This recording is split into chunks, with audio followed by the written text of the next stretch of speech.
being sent out. One. Stream is live. Says it's live.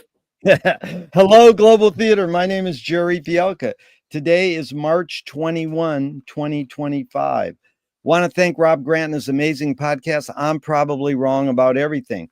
Also want to thank Swan's Island, Sweet Chariot, because that's where I really learned of Willy Schwarz first. Bob Lucas, Zanny and Rosie, all those people you've worked with over the years.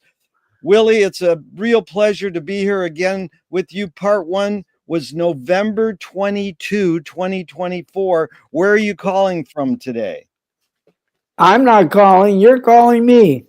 and I'm where I always was for the last 25 years, which is Bremen, Germany, in the north of Germany, about an hour southwest of Hamburg.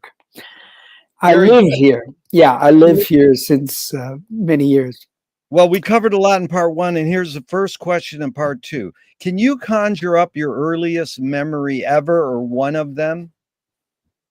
I think I told you that last time. What is it? It was hearing Scheherazade in the womb.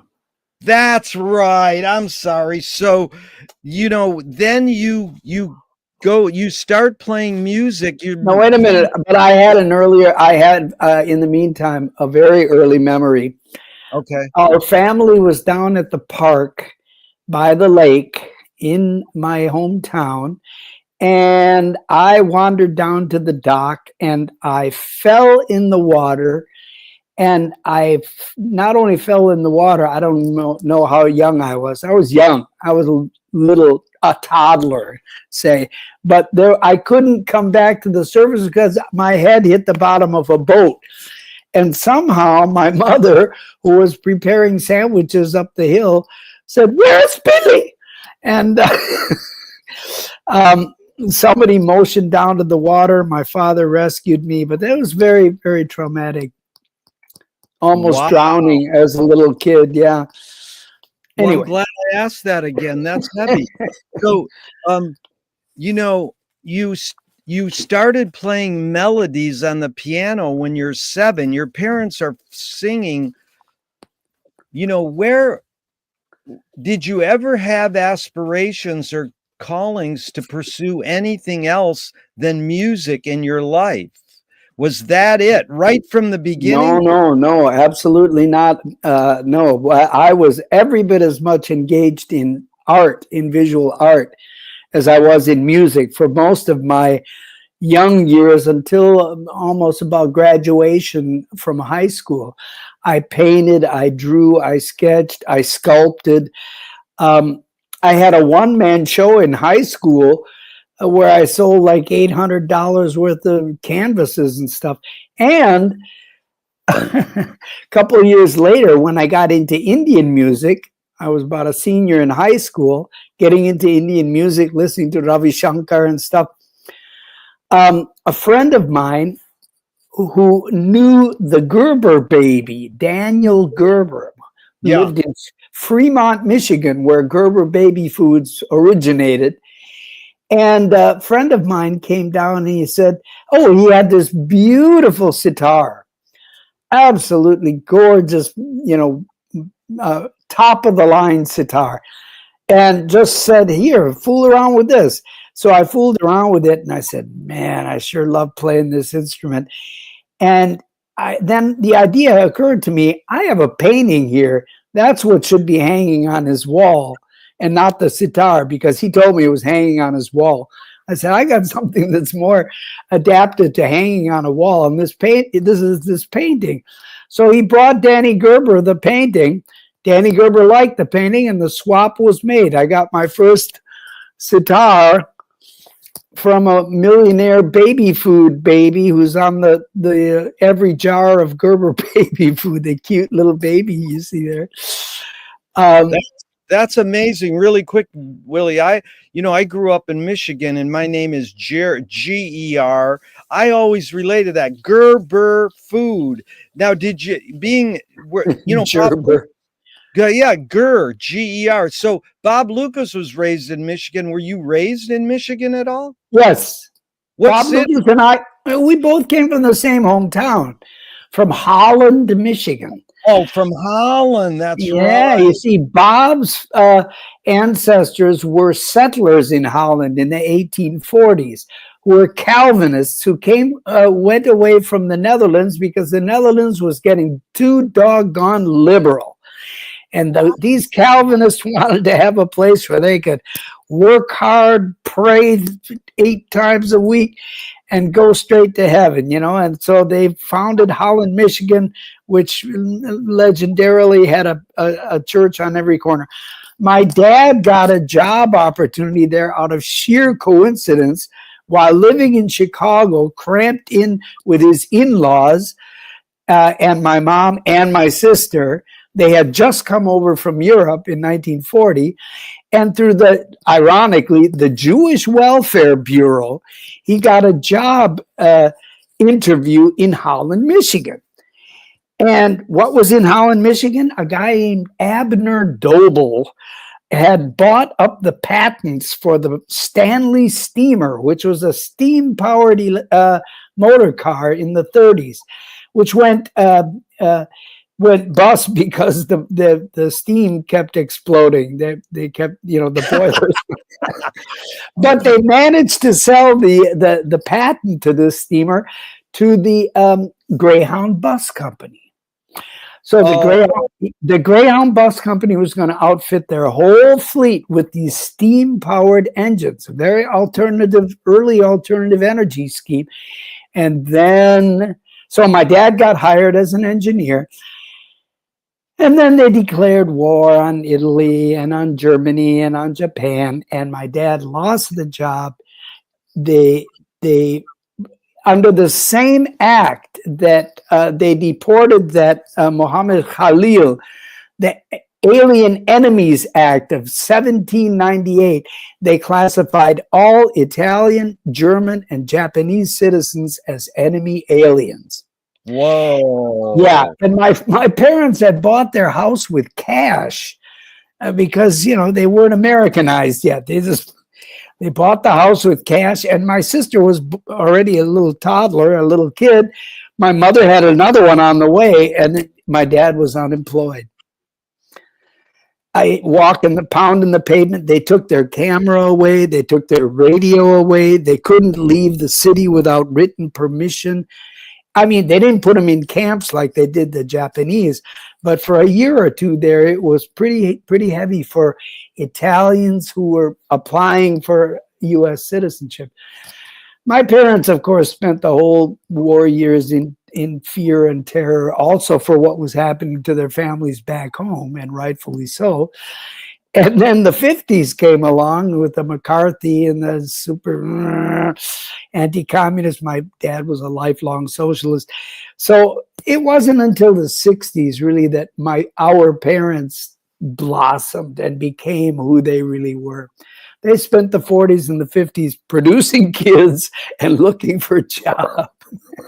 But they were living in Holland. When did they were living in Holland in the 40s and 50s? They were living in Holland. Yeah, they were living in Holland, Michigan the whole time. Yep. Yeah. So that's funny. Yeah, go ahead. No, you go ahead. Because I want to go back to the art, but let's stay on this Calvinist for a second. Paul Schrader, the great screenwriter and filmmaker, was raised a Calvinist in that area, and his parents wouldn't let him watch movies growing up. Yeah. You better be careful. If you don't let your kids see movies, they might grow up and write Taxi Driver. I mean, in our neighborhood, Jerry, my parents got flack from the neighbors for letting us play out in the yard on Sundays. Yeah. I mean, we were kids, they should be reading their Bibles. It's like, So did your parents raise you a particular religion? Well, that's another interesting story. There were 2 other Jewish families in Holland, both of them scrap dealers. The irony there is that my father's mother came from Frankfurt, where her 4 brothers ran a very successful scrap metal business with offices in London, Palermo, Paris, Zurich, and Frankfurt, and Milan.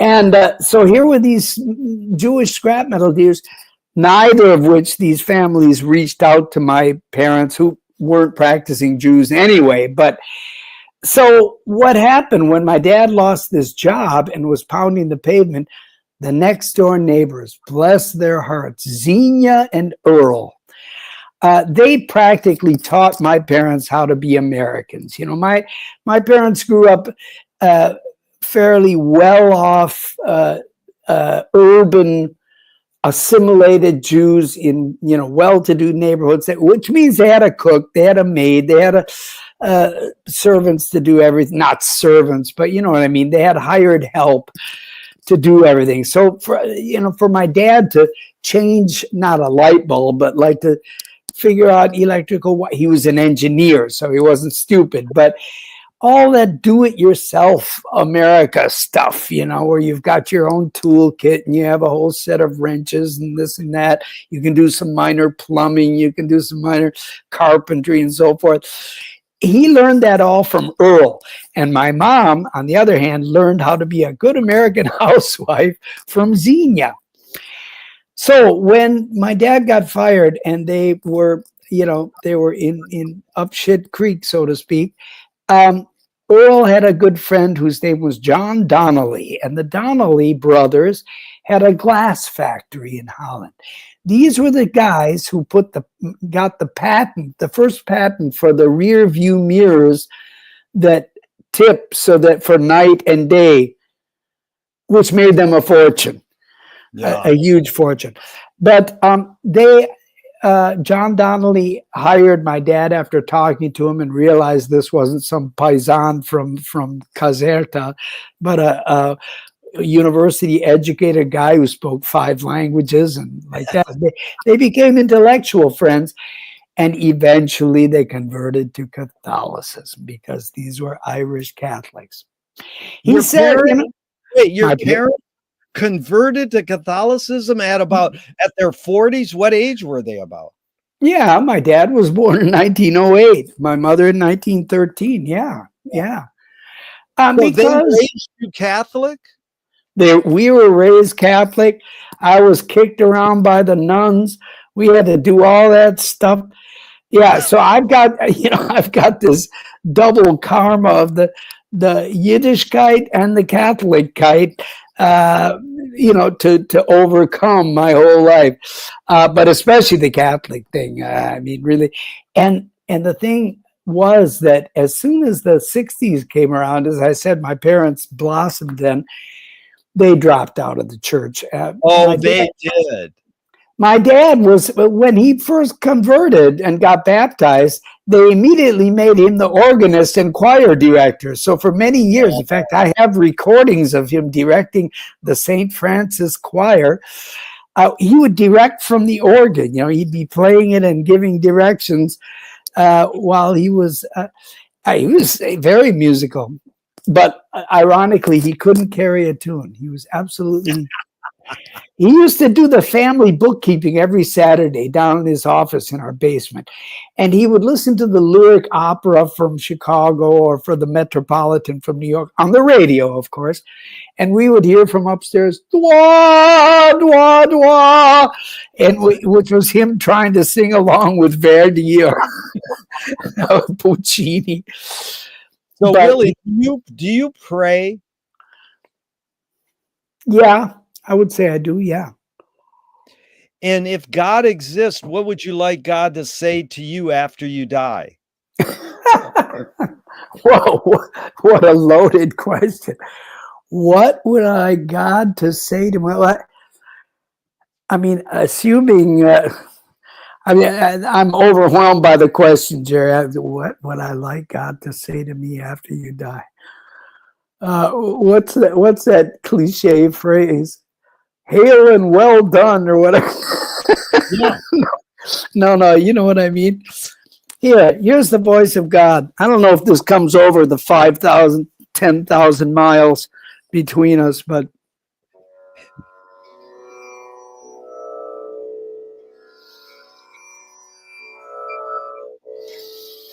can you hear that?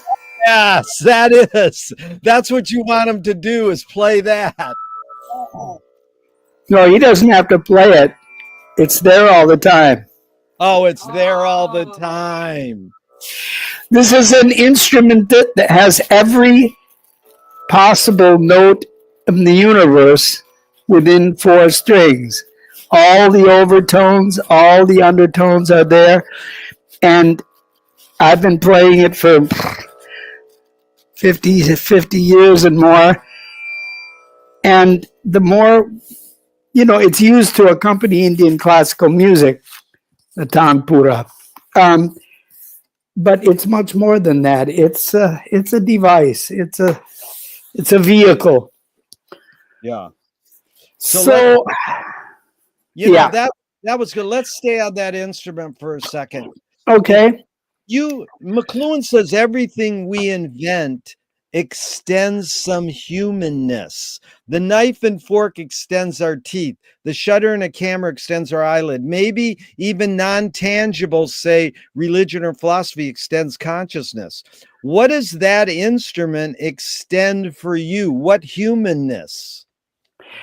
I would put it the other way around, Jerry. I would say this instrument extends the infinite into my human consciousness. It's not an extension of me. It's an extension of what the medium in which we all live into my inner consciousness. No, that's heavy because I wanted to go into the word silence. So, how I'm going to give you about 3 quotes from people about silence, but you have more quotes than anybody I've ever met in my life. But before I do, how do you know how to integrate silence in your playing? Music is math, as Monk said. You're playing stuff. You're filling the air with air molecule. Zappa says the best. It's air molecule sculptures. Yeah, you're filling the air with air molecule sculptures. Right. So how do you know when not to play or when to incorporate silence? Well, I would put it on a kind of a sliding scale, because that kind of timing, if you want to call it that, because silence is the absence of sound over a certain period of time. Yeah. Silence needs time in order to be measurable. Yeah. So even in just singing a song or speaking a sentence like I'm doing now, silence plays a role in very small ways, right up to very big ways. Now, if you listen to Persian classical music, Arabic classical music, Turkish classical music, Indian classical music, Chinese classical music, Korean classical music, Japanese classical music, they all make tremendously powerful use of silence. And that just means there's a phrase, a statement, and then there's silence. And then comes the next phrase. And it's in those silences that you absorb what's just been played and anticipate what's about to come. So in my music, I've sought to, incorporate as far as I am capable, those kind of values, at least, to to make silence a part of it, but also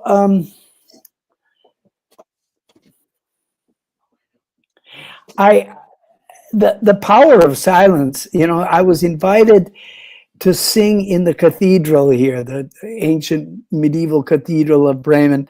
They have in November every year a night of the lights, where everybody holds candles because of the darkening of the light and so forth. And I was asked to sing something Jewish because I'm the sort of the singing Jew of Bremen. This is the weird thing. Since living in Germany, I have to I am, I am known as a Jewish person. So even though I was raised Catholic, I don't exactly advertise that.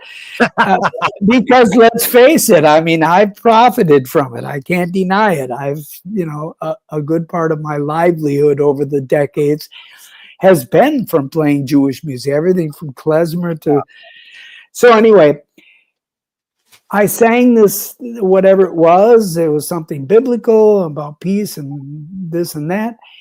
And then there was a silence. And this was after I forget the name, but there's a French, the hymns too were all sourced from this French sort of model of a really, I'll try and find out how that's called. It's, my sister knew about it. But anyway, the whole evening was filled with, invocations and prayers and laudatio and, sermons and whatever, and my songs and other musical things. But there was a period there of 2 minutes of absolute silence. And sitting in this 1,000-year-old cathedral with, I don't know, maybe 1,000 people, 900 people, not a cough, not a sneeze, not a baby cry. Nothing. Was just incredibly powerful. And then I thought, of course, about the Friends, the Quakers, who just silently sit at their meetings. They just sit. They don't talk about anything. They don't do anything. They just sit. and if someone feels inspired, I went to a Quaker meeting many years ago. Nobody said anything. And at a certain point, a man stood up and started talking about Sai Baba. And he started crying as he talked. He was so full of emotion about Sai Baba. And everybody listened, and then he sat back down, and that was it. Now, later, after the service, people talked with each other. How are you doing? How's your brother? But the service was just silence. I thought, what could be more powerful than just our hearts beating together, the rhythm of our breath, the vibrations. That's the word. Cumulative vibrations of all those. Yeah, because the word conspire means to breathe together. Conspire, right. Conspire. So here's what you described a lot there, Willie. It felt like me was dynamics. If you have no sound, then when you have sound, the sound will have more of an emphasis. Sure. If you just have, the kids now play too many notes. They don't know how to breathe between notes. Well, not only, but even more importantly, Gerry, is the fact that the only human element in what we hear nowadays, 90% of it, is this voice, which is generally an angry and accusatory, what I'm talking about, this vengeful kind of tone, which is typical of rap and hip hop and further.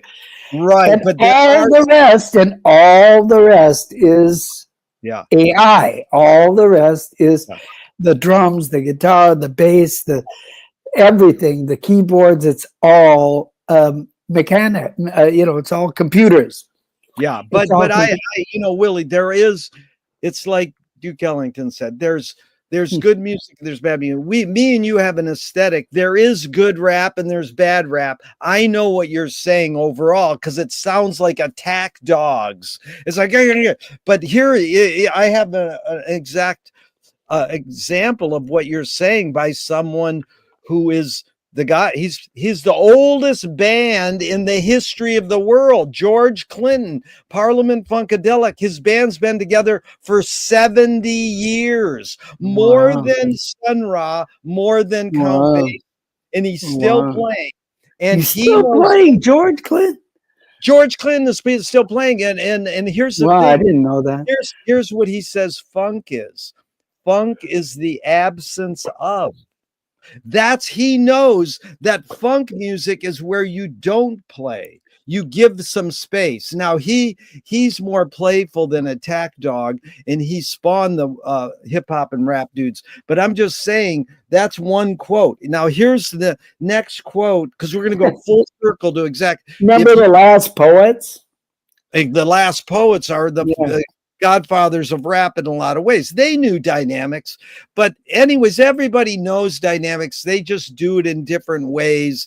And but here's Thelonious Monk, and I'm curious your thought. Silence is the loudest sound in the universe. Mm-hmm.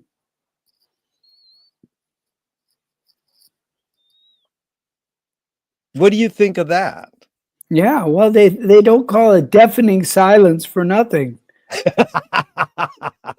A deafening silence. Who said deafening? I don't know. I've heard that phrase. A deafening silence. I'm gonna look up that. Okay, here's the second one. Thomas Carlyle. Speech is of time. Silence is of eternity. Yeah, absolutely. Absolutely. Speech is of time, silence is of eternity. Because you talked about earlier, how do you know when to play silence? Because of time. Right. So time is of essence, but is time human made? Did we make up time? We made up the word. Aren't all times happening now? Yeah. All times are happening now. But that's not time in the sense of our sensory perceptions, because our sensory perceptions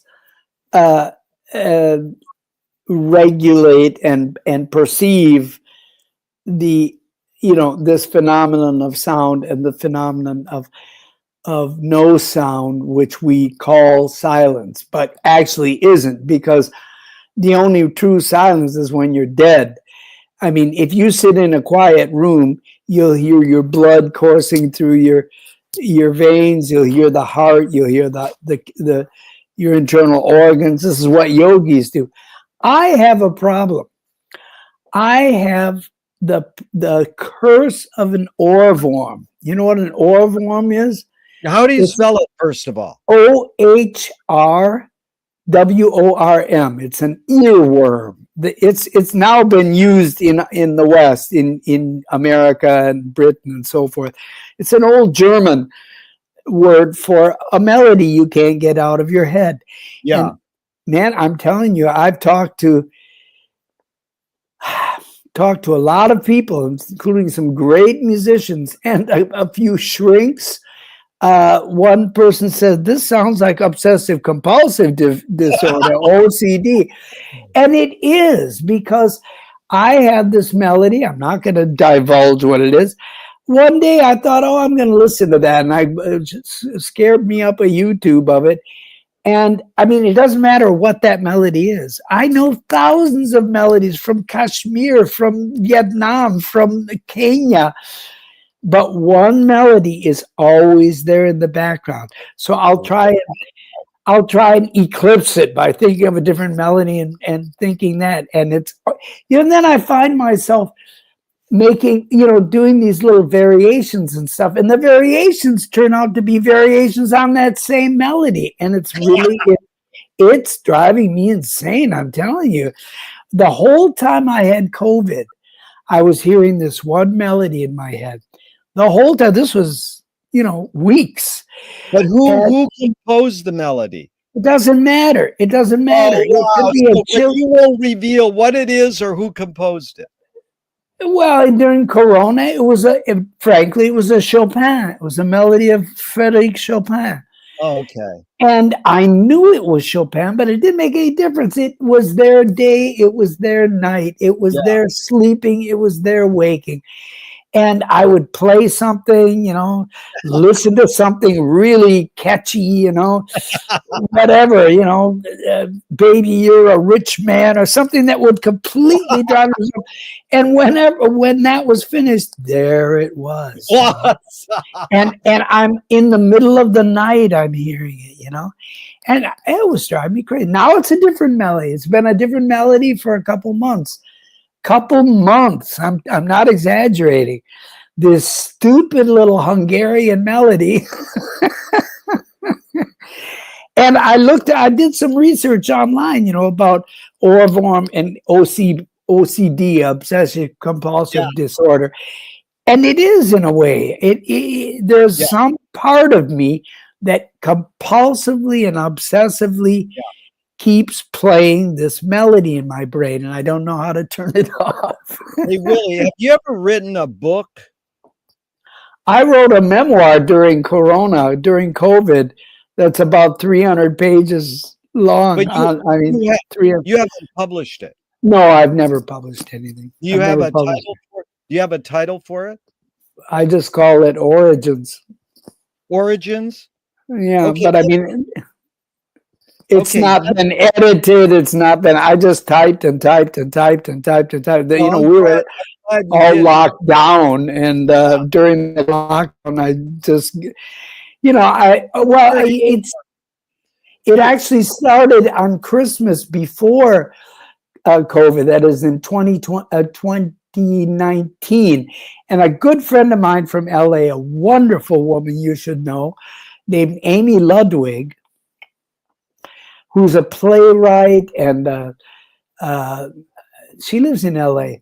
Anyway, she came to visit, which I thought was really, really nice. She came to Bremen to visit, and we were walking around the Weihnachtsmarkt, which is the big Christmas fair around the cathedral, with all the booths and stuff.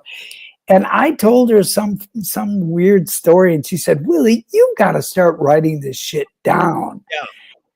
And so I did once the lockdown came, and but then I found, well, if I write that one story, I can't really tell that without telling the other one. And it expanded and expanded and expanded.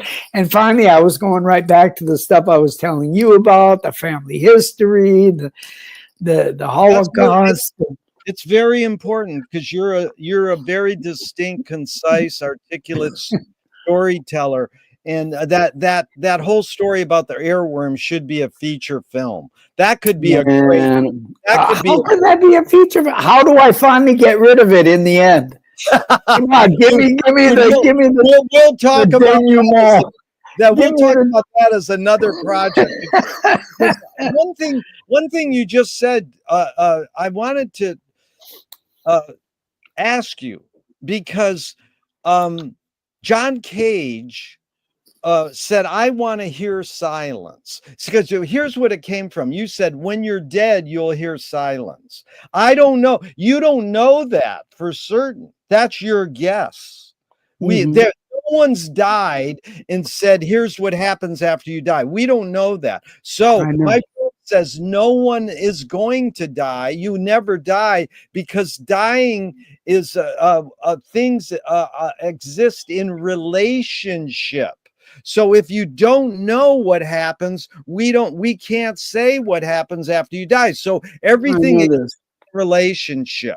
So here's what Cage said: "I want to hear silence." So they put him in a chamber and to hear silence, whatever it's called, a Noric chamber. And he heard two things. He heard his central nervous system working and his heart pumping. You can never hear silence. That's the point I was making. Yeah. But in relationship, me and you could take a 45-minute hour drive to the desert, walk for 15 minutes, sit on a rock, and both of us would go, "I swear we're hearing silence." We would swear we're hearing silence. Nothing, no birds were moving, nothing. But it was the relationship of our ears hearing the car go for 45 minutes, then our feet on the sand for 15 minutes. Then that was the relationship. We were no longer hearing these ambient sounds. So we don't know what happens after death. So this is the next. Well, what I do know happens is that the two sounds that John Cage heard will no longer be audible, because the heart will rot and our nervous system will rot. There. You're so right. The corporeal experience of hearing in my book, will be finished. If there is a form of hearing, it will not be corporeal. It will not be a physical phenomenon. It will be what Rudolf Steiner or somebody would call an astral or something, on some other plane. Rudolf Steiner says astral plane? Yeah. Yeah. I think he was the first one to use that phrase. I'm not sure. No, but that's very interesting because we don't know what's going to happen after we die. Okay, so No. but you're going to live on because people are going to hear your music. We're going to remember who you are, blah, blah, blah. But this is Paul Krasner said it well. He says, I only believe in reincarnation in one of my past lives. So anyways, so we don't know, but this is the next one. And it was funny because I'm studying silence to prepare for my part 2 with Willy. In we the artist, he said in the newspaper, in the newspaper yesterday, he said, for me, silence is music. How would you react to that line? Sounds very Taoistic. I mean, he is Chinese, Taoism has a lot of that kind of, like Chan Buddhism and Zen, these are imponderables, and they're like the equivalent of what we call a tongue twister in German is even better. They call it a Zungenbrecher, a tongue breaker. Zungenbrecher. Zungenbrecher.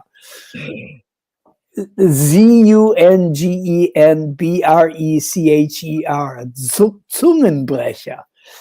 So, and those things, those koans and sayings of the Huang Po and the many Chinese dhyana Buddhists, dhyana Buddhism turned to Chan and Chan turned to Zen. Yeah.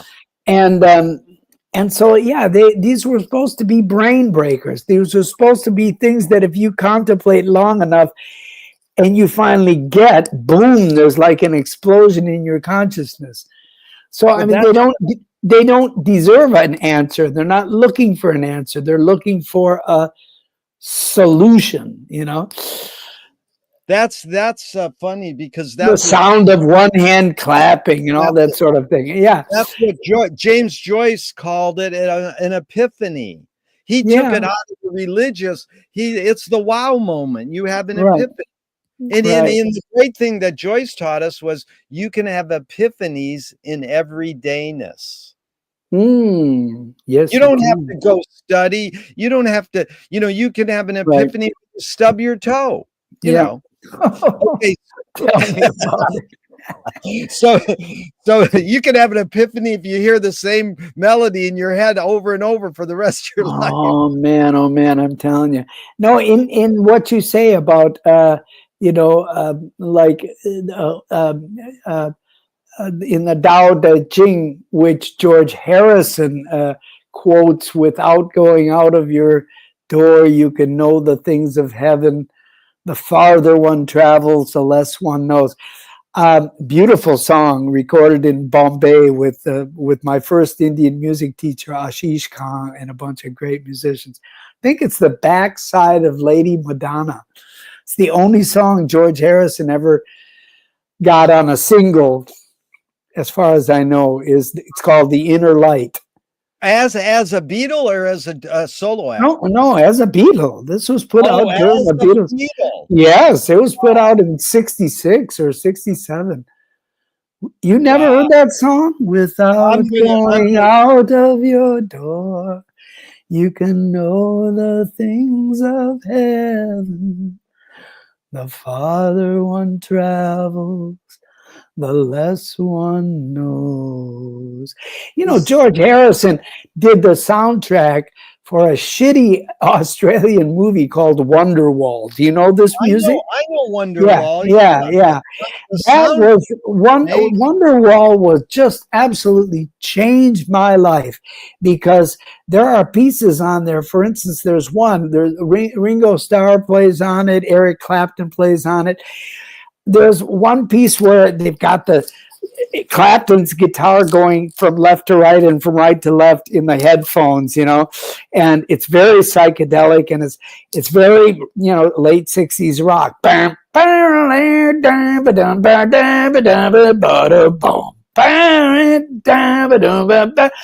Ringo's pounding back there on the drums, and suddenly goes into this fast gut in Rag Kirwani, played by Ashish Khan on the sarod. And I just thought, wow, that is, and it's still to this day one of the best Indian Western fusion projects ever. And there have been a lot of them. But of course, Zakir and company, I mean, it's gone in many, many different directions. But that was early. Wonderwall was like put out in 1968. It was recorded in India in 1967, and the same year as the Sgt. Pepper. So it was really one of the very, very first. And it really, really inspired me a lot. So that my first CD, this Live for the Moment, I did a similar thing. I went with nothing but my accordion and 8 reels of blank tape to Pune in Western India, and went into a studio with Indian musicians. I had spent a month writing out in charts in Devanagari in Hindi script, because they don't read Western music, and made arrangements partly in Western musical context played by Indian instruments. But the other part of it was, and it was all recorded live, no track on track. It was all live sessions with tabla and sitar and sarod and all, but also with Western classical guitar and my accordion. And these were songs I'd written over the years. And then I took those tapes back to Chicago, and I went into the studio there with the best musicians I could find, Steve Eisen and Eric Hochberg and Howard Levy and a whole bunch of people.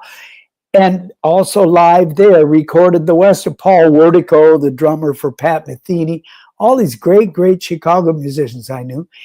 And I put this thing together called Live for the Moment.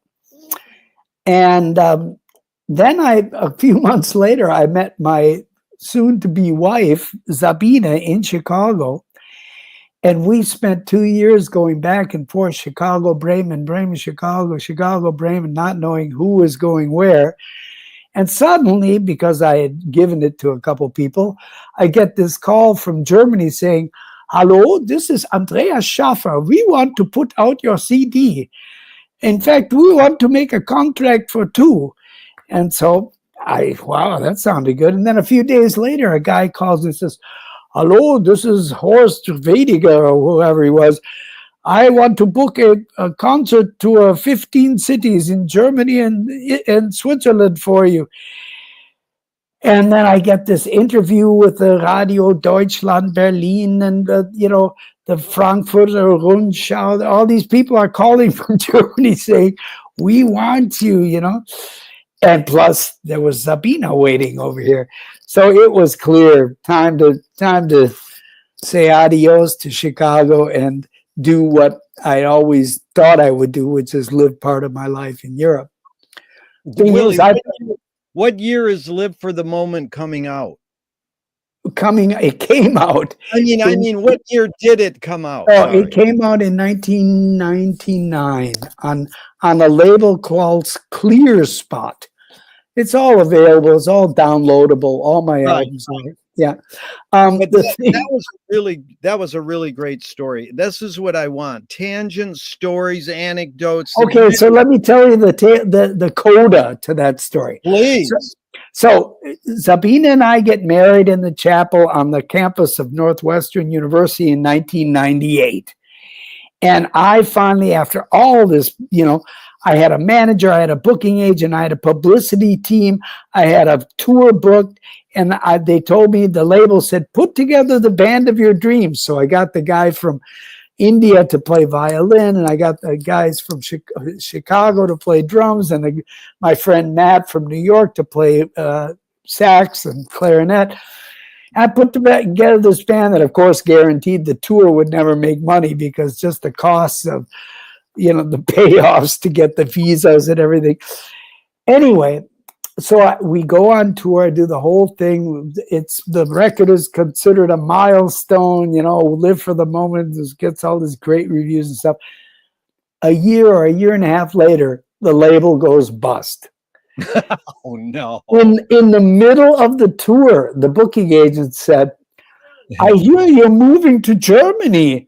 I said, yeah, Sabina and I can finally be together.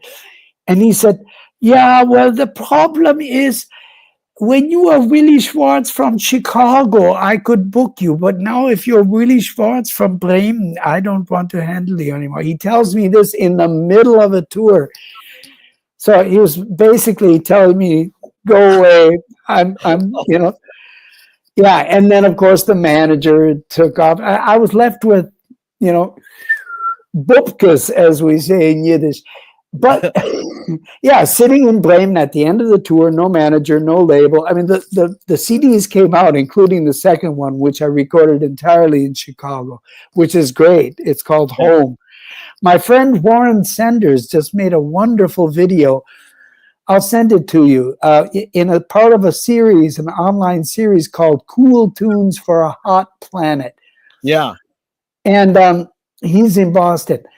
So anyway, I'm sitting here in Bremen saying, well, what the hell do I do now? I don't know anyone here. I don't, and then a play that I had done on the cheap in Chicago for a wonderful director named Mary Zimmerman.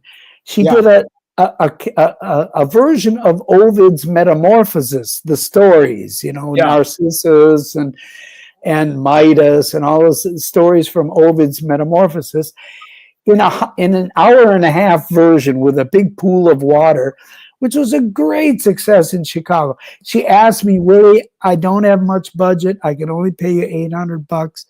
But if you would do the music, record the music for this show, I'd be so happy. So I did. I recorded all of it on all these different instruments, you see. And it was a big success in Chicago. It got extended. Then I was invited out to the La Jolla Playhouse, got extended. Then I was invited over to London, to the National Theatre on the Thames. Then it was finally invited to New York. And by then, it was 2001. It premiered in New York September whatever of 2001. And the New York Times and the New Yorker and the reviewers said, if there's one show every New Yorker must see in this terrible, troubled times, it's Metamorphosis. Wow. And so they packed the house for a year and a half. And every week I got a $250 check in the mail for my music. So that saw me through 2002 and 2003. Amazing. Yeah, I was going to ask you about theater. Let's go into that. But first, I wanted to sort of sum up in Coda, the silence. We're back to silence. Okay. Just for a second, because Pascal, the mathematician, philosopher. Blaise Pascal. Yes, he said we could solve all the problems in the world if we could learn just to sit in a room in solitude.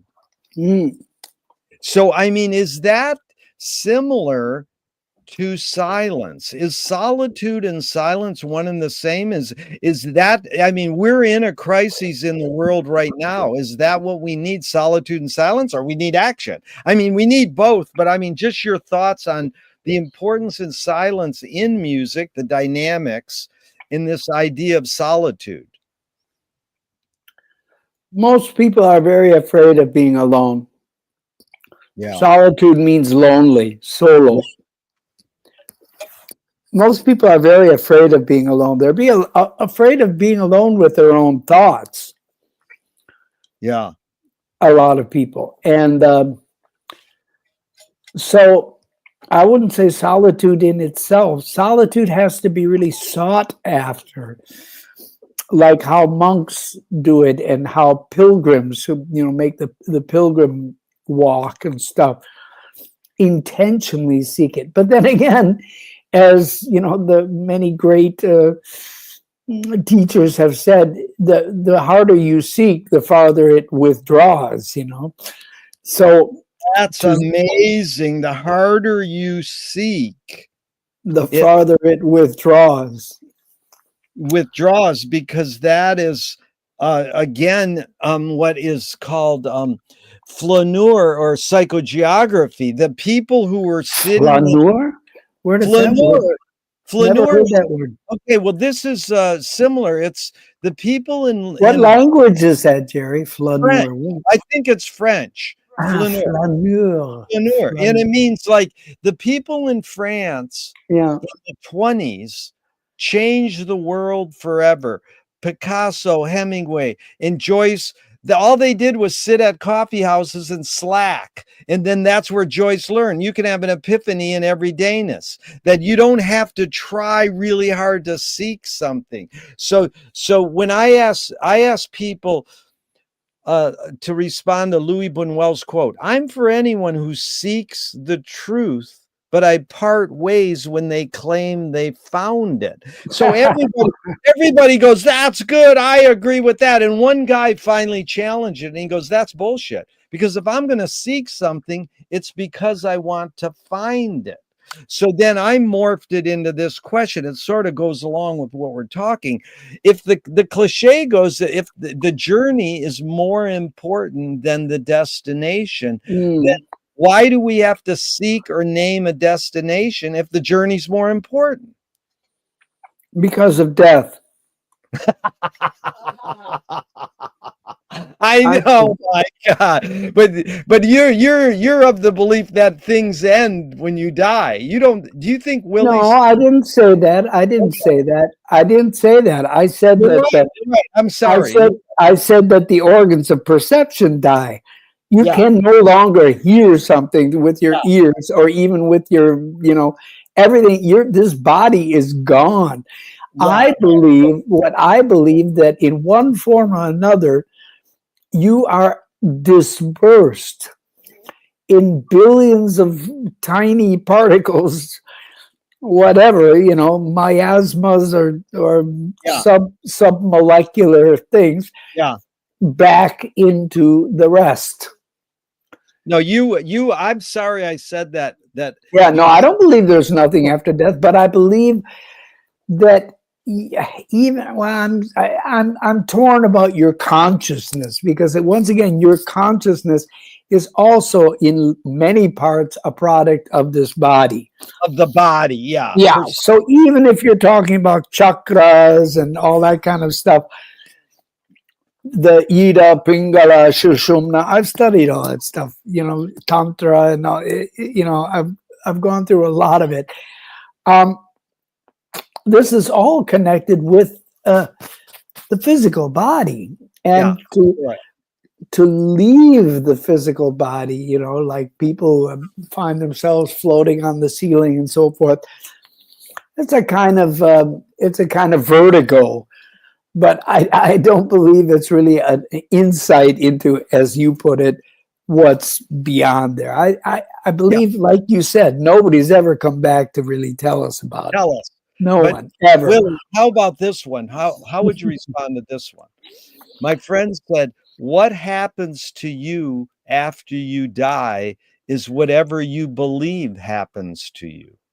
Yeah, that could be. Sure. I mean, I don't know. I mean, how can anything happen when you are no longer corporeal? How can anything happen? Happenings take place in time, and when you are no longer corporeal, there is no time. Time stops. Okay, then Willy, that's it. You're touching on exactly the state you get into when you're playing music. You go almost without body. You go into the flow, and you're lost. There's no time. Maybe that's too metaphoric and dramatic. Too romantic. I wish that were the case, that every time I play music, I go into that space. But I have to say, with the Tanpura, look, I have this pill I have to take once a week against osteoporosis. And it's a weird pill because you can't take it lying down. You have to sit up, and you can't take anything else for a half an hour. So I've made a ritual out of this. Early Saturday mornings, I get up very early, 5 o'clock in the morning. I sit with this Tanpura, and I take the pill with a glass of water. I sit with the Tanpura for half an hour until I'm allowed to drink tea or whatever else. And so, yeah, I mean, I could sit with the Tanpura for half an hour every day and just go into that space. Sometimes I chant, mostly I don't. Mostly I just listen to those overtones. And I have my own theory of the overtones, that the higher the overtone you can perceive in this sequence, the more into the subtle aspects of existence. It's not heaven, it's not, nirvana, it's not, so far as I know, it's still the physical universe. But when we hear a single note, we're hearing, as you know, many, many different tones that are called partials and harmonics and overtones and undertones. When a bell rings, you hear the undertones as well as the overtones. So for me, the art of sound and the art of hearing involves a kind of ascendance, ascent of the overtone sequence. And I'll notice on some mornings I hear just the first two overtones, the ones that almost anybody can hear just listening to this thing. On other mornings, I'll hear that flatted seventh overtone very strongly. And on some days, I'll hear the one above it, which is a very, very high partial of a ninth. These are musical terms, but there is the overtones are real. This isn't gobbledygook. This isn't superstition. These are real, actual. This is not only are they real, these are what you can call the unwavering laws of the physical universe, manifest in sound. Yeah. The unwavering laws of the universe. Who said that? I did. That is a great description. There's a book. I have this book on that. I've got to find the title because I'm sure you know it. But let me tell you a couple things you evoked in that great talk just then, Willie. It's like Frank Zappa makes fun of guitarists. They look up to the sky and they pooch their mouth out and they go like they're really hitting the great note. And he makes fun of it because he knows that humor is like Gurdjieff, the reconciliation of yes and no. It's like humor is where it's all at. That's the perfect state. And I think Frank forgot to die. Like I probably asked you in part one, can you forget to die? Because you have to promise me right now, Willie, you will never die. You cannot die.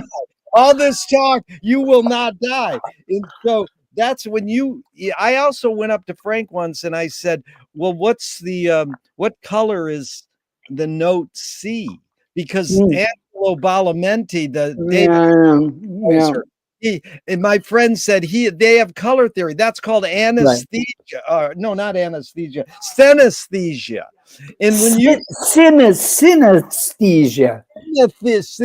And when you said scent, I thought you were meaning the smell of sound. You said scent, and you didn't mean scent as a smell, did you?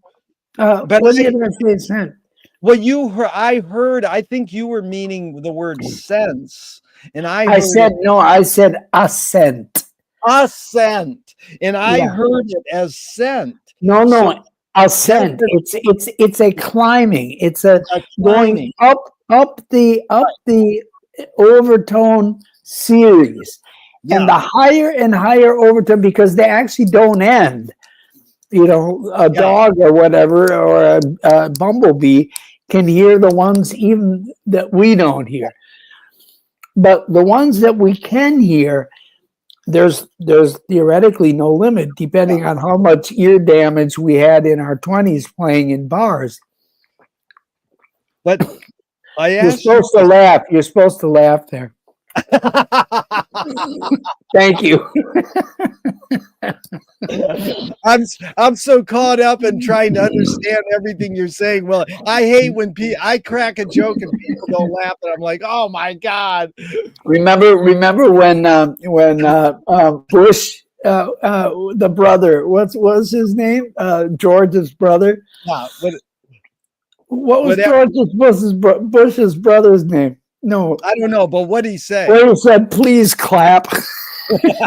In one of his speeches. I want to tell you all my best jokes there, but I won't. Here, but Okay.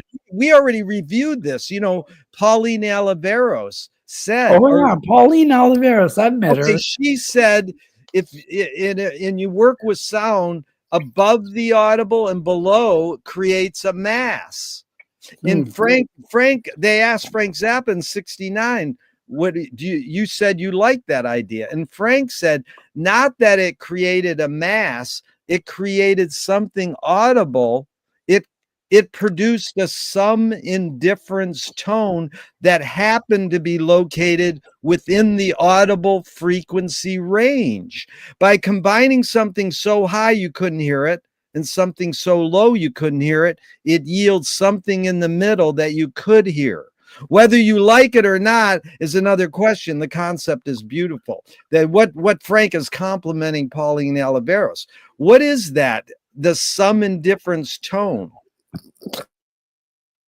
Combining something so high. Yeah, no, you got me. It's an interesting concept, but I've never really thought of it before. Yeah. Combining something so high you can't hear it and so low you can't hear it. Then what do you hear in the middle?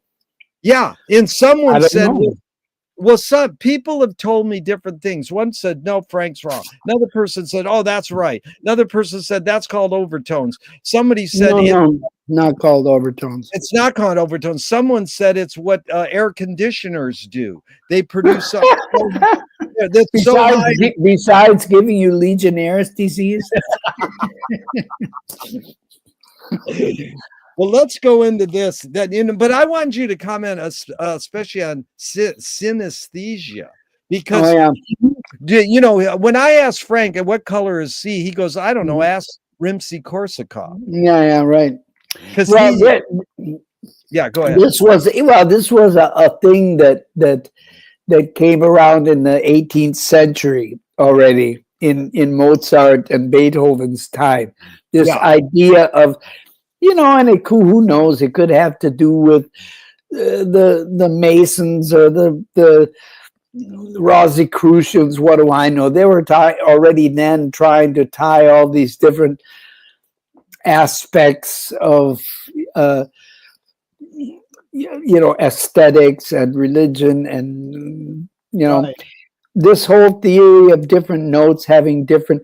One, A was the note of the earth, and B was but in a way, I think this is garbage because, for instance, in Indian music, you tune an instrument, including a voice, to what's comfortable.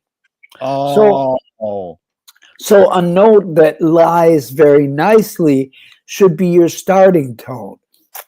And funnily, funnily, is that a word? Comically, when the British brought this horrible invention of the harmonium to India, convinced that they would convert all these millions of Hindus to Presbyterian Protestantism, they brought this little hand-powered organ with a bellows on the back. Right. And the Indians took to it like a duck to water. Everybody was wild about the harmonium. So even today, the Hindus, the Muslims, the Jains, the Buddhists, the Christians, everybody, the folk musicians plays this verdammte little organ. And I hate it. I despise this thing. Even though I'm an accordion player, which is how I met Pauline Oliveros, because she used to play the accordion. That was her instrument. Yeah, that was her axe. You didn't know that? Oh no, I knew that. Yeah. Yeah. And there was some I read that Zappa quote to her, and she's sort of snooty about it. She's like, well, but you know, it's all good because she invented this thing called deep listening, which I think is amazing. I like that. No, her deep listening is being aware of sounds. And I mean, I can't explain it in a few words, but look it up, deep listening. Yeah. But when you're talking about, Willie, I'm curious because we might have said it last time, is Thelonious Monk said there are no wrong notes. So when you said they tune to what is comfortable, do you agree with Monk? There are no wrong notes? No. I definitely agree there are wrong notes. Yeah. And it depends on the context, of course. Yeah. But for instance, I have tried to teach people who are functionally tone deaf, and I know that's a controversial term in itself, because there are a lot of people who say there is no such thing. But I have had students where I have tried to impart the sense of a tone to them, and tried to get my dad. I told you he couldn't carry a tune in a bushel basket. He loved music. He proudly said, "I know every note of this opera," and I believe he did. But he couldn't sing along in tune.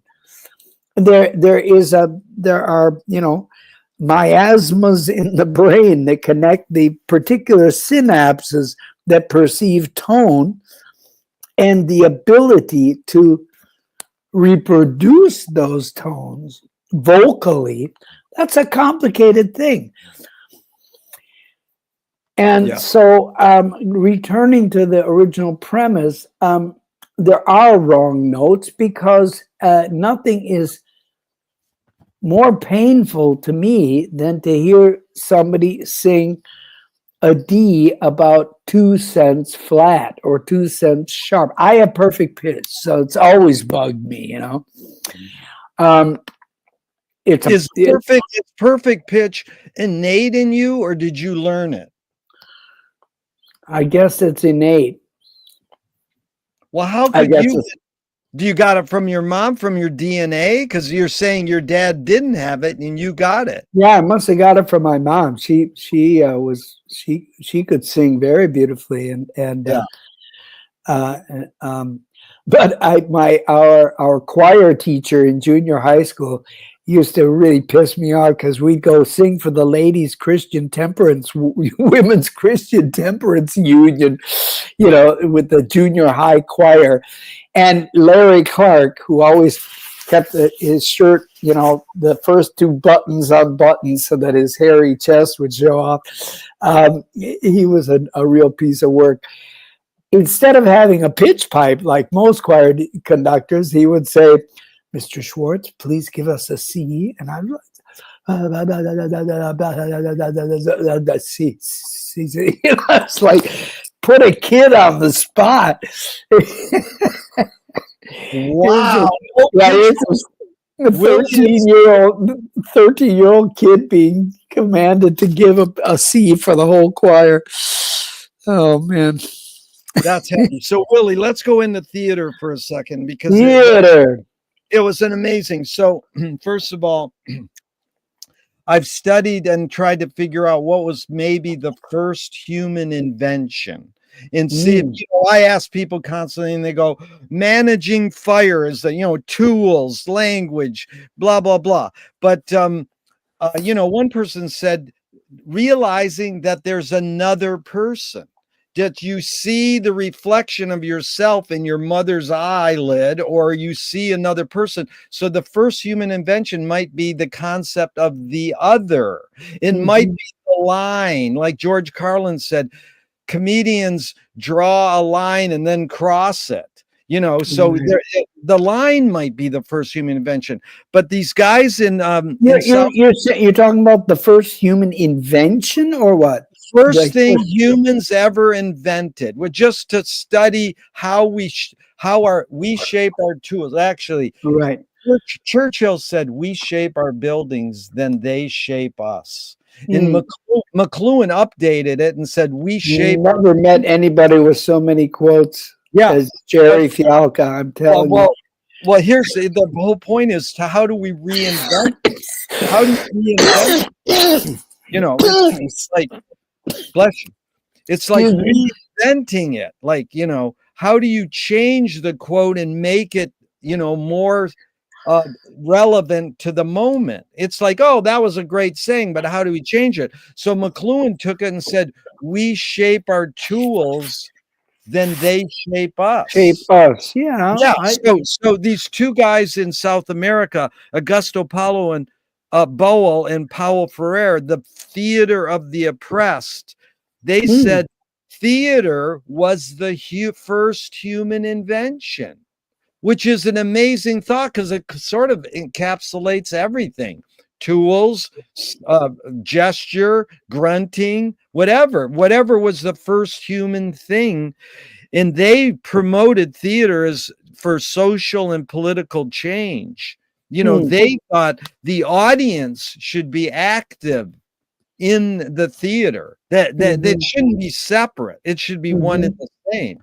So, I mean, basically, what do you think was the first human invention, and what do you think? I think before theater, you have to put body rhythm. Body rhythm. Yeah. Yeah. Because you're born and you've been listening to your mother's heartbeat for months.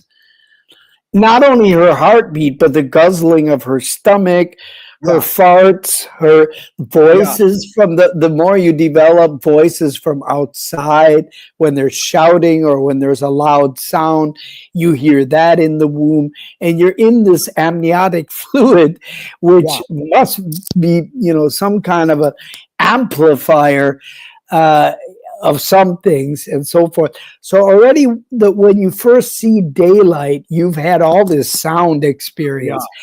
And then,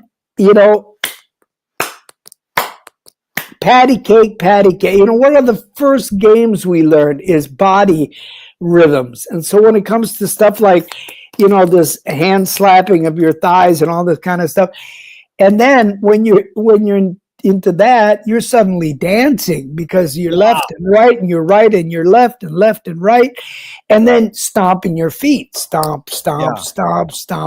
When you learn to walk, left, right. And so you gradually learn all these different rhythms.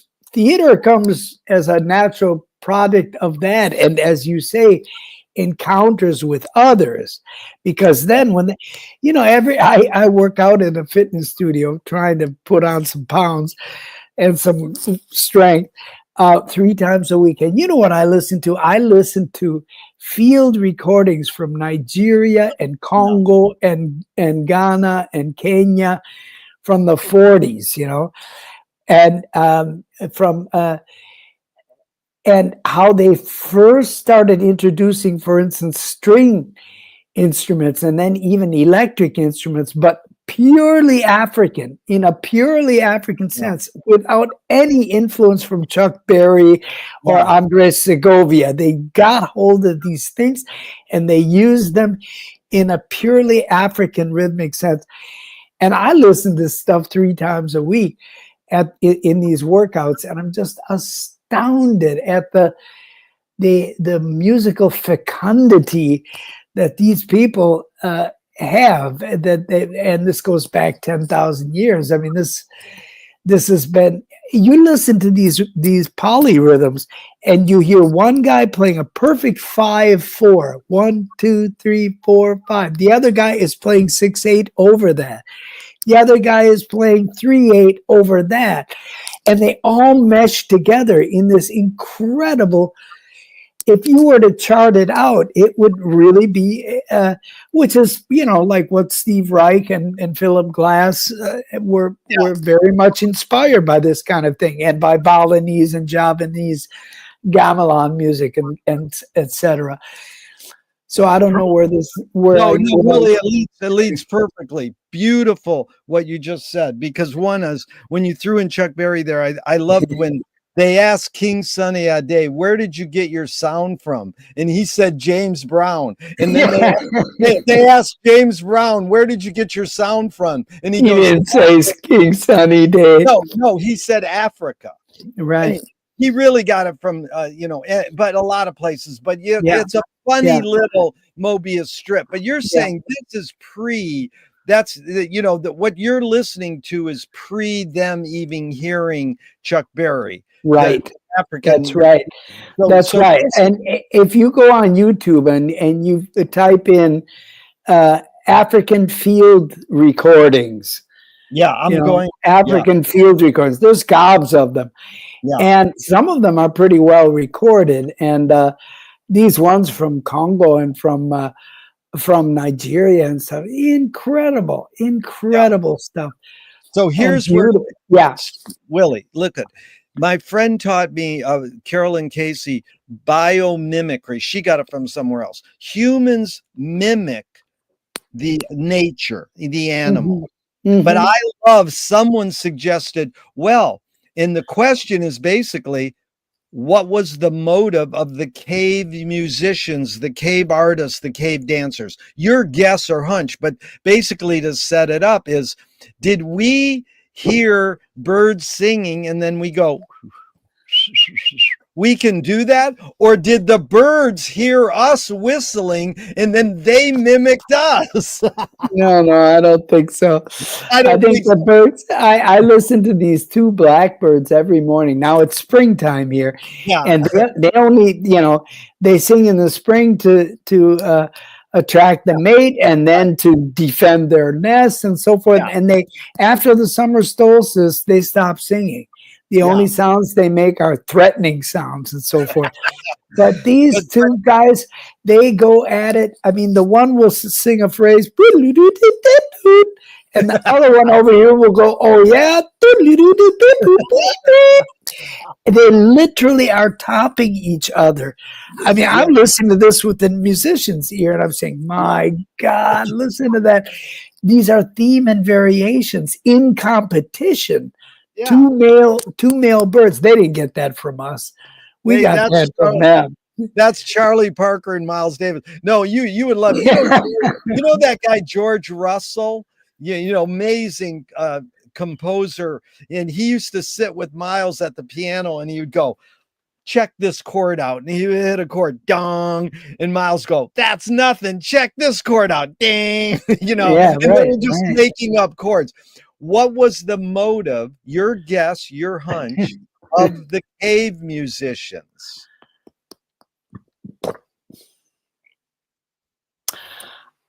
I think that they produced the music they made just as spontaneously and without any more guile than those blackbirds singing in my backyard garden there. Yeah. I think that it just emerged.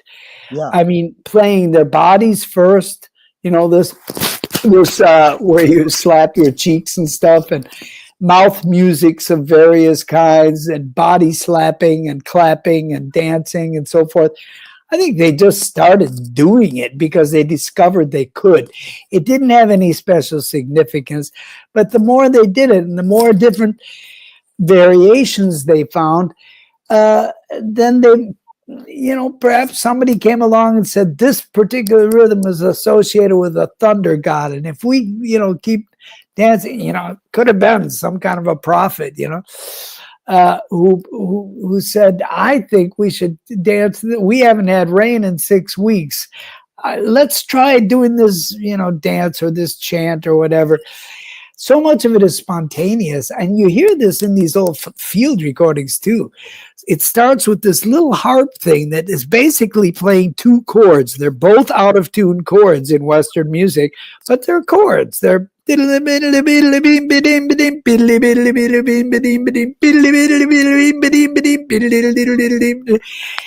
the other joins in.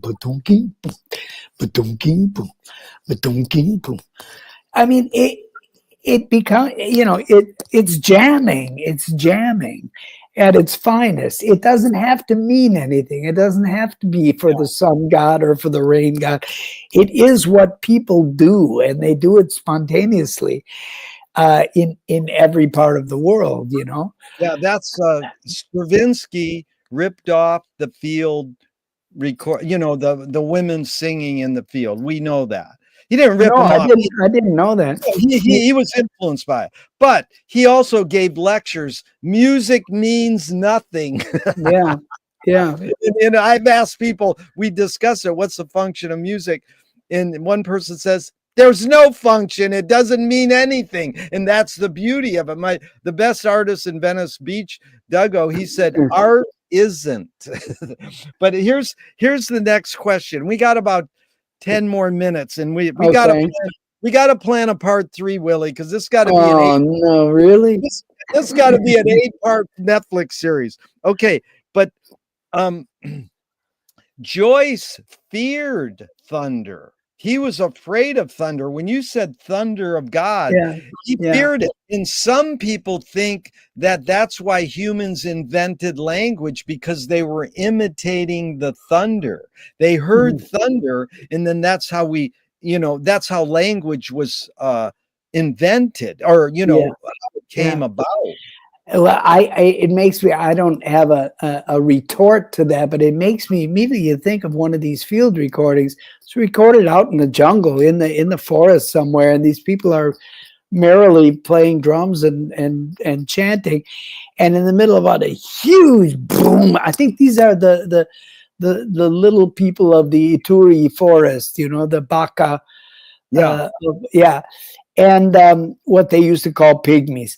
And huge clap of thunder, and they don't get excited. It's just part of the thing. I mean, it's on the recording. It's just wow, this gigantic bolt of thunder, and I have to listen to it again. But as far as I recall, it's not like they all go It's just. It's part of the picture. Oh, yeah, it's thundering now, because it thunders every afternoon there in the jungle when it rains. Yeah. Well, go ahead. Well, no, I mean, when we're little kids, we're afraid of thunder. Yeah, because it's a big, loud sound. We should be afraid. We're afraid of bombs, too, That's a whole other kettle of fish. Well, that anticipates my next question perfectly. 2 of my film heroes say, ignore yourself. Jonas Mika says there's no self-expression, and Cecil Taylor says I'm just a vehicle, and this stuff just comes through me. Yeah. Is art making more self-expression, or more you're a vehicle for whatever technologies, cultures, and environments are dominant? Technologies. What were those 3? Environment. Is your environment more is like art more a vessel, a vehicle coming through you, or is it more self-expression? Well, it's both, but I think more of a vessel. I think that at its pinnacle, art, at its highest level, art of various kinds lets these more powerful forces flow through you. Because that's amazing, because that's the answer I want to hear. Most people go, no, it's self-expression. I goes, give me a break. Okay, right. So this was Pete Seeger was totally opposed to copyright. Oh, great. And he ran into tremendous problems, because he had so many songs that were hugely successful, from Win My Way to Turn, Turn, Turn to Where Have All the Flowers Gone, and on and on and on. And so he developed this, what was his name? Paul Cadwell, a fictional person, which was like a trust fund that he would put all the royalties in. And he had fall. Yeah, he had to go to court several times, because the fellows from South Africa who originally sang Mbube, which was Win My Way, went to court there, and it became a big international brouhaha over this song, which had made millions, and which the millions were already collected, not just by Pete Seeger, but by other producers and whoever had the big hit of it on the radio and everything. A song that's known and performed all over the world. So if you even try to think of collecting all the mechanical royalties, forget it, you know? Yeah. Reminds me of when they said Paul McCartney tried to copyright Happy Birthday. Yeah. No, it's stupid, because I agree with Pete Seeger, my friend who won 2 Oscars. He says IP, and I goes, "What's IP?" And he goes, "Intellectual property." I goes, "IP on IP," because that's great. Because I believe what Pete was doing was really evoking Oscar Wilde. He said everything is in public domain. When I asked Charlie Hayden, I says, "What's that song you quote in the middle of the Ornette Coleman song?" He goes, "That's Old Joe Clark." I said, "Who wrote it?" And he goes, "Nobody wrote it." Right. Somebody wrote it, but it's who claims the publishing. So here's the thing about what you said. You evoked it. No one wrote it. Somebody played it the first time. I know, but it's the it's a dance tune. Old Joe Clark is a dance tune, and then somebody wrote some words to it at some point. Right, but it's a reel. It's a reel. It's Waters of March in Brazil too. 1 million people sang Waters of March over the years, and then somebody said, "Oh, I claim the publishing." So then they kind of get the arrangement. What it boils down to, Willie, is called lawyer budget. It's the most lawyer budget, because the thing about being a vessel, I just wanted to touch on what you said was beautiful, because they asked Ginger Baker of Cream, "Where'd you get your drum sound?" He says, "I was in London when they were bombing. Boom, boom, boom, boom, boom, boom." Wow. So they asked James Brown's drummer, "You're the architect of funk drumming. Where'd you get your sound?" He says, "I lived in Ohio. On one side of my house was a factory. On the other side was now I forgot, a factory and a highway. So it was like boom, boom, boom, boom. No, a train track and a factory. So he heard these 2 sounds, and he incorporated them. In fact, Gerry froze, and now I'm frozen, and that's the end of that. No, it's not the end. It will come back. It'll come back. Can you hear me now? Gerry froze, and I froze too. I can hear you. And that's the end of No, it's not the end. I can hear you. Don't go away. It will come back. Okay, so hopefully it'll come back. Okay, come on back, signal. Is it going to come back? Hopefully. Can you hear me? Well, let's hope it comes back. We've got a few more minutes before it freezes forever. Okay, let's see.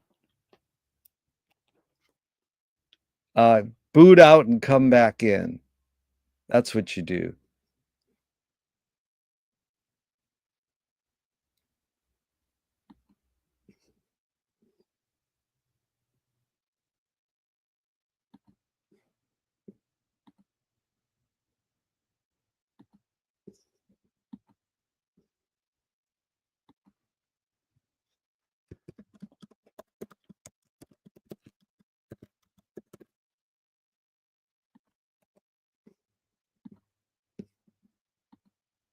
Oh, maybe we lost him. Maybe we'll see if he okay. Maybe he'll come back in.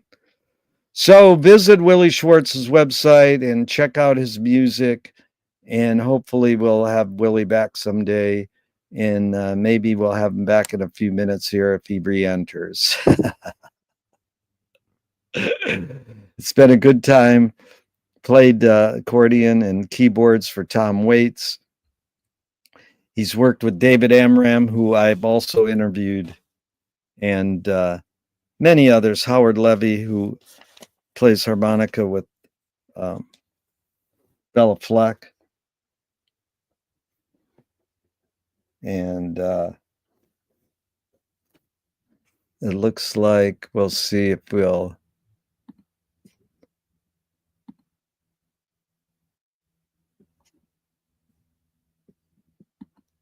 Gerry, I'm crazy about Willy. Okay. I sent your link to Doug J and to Okay. Bob.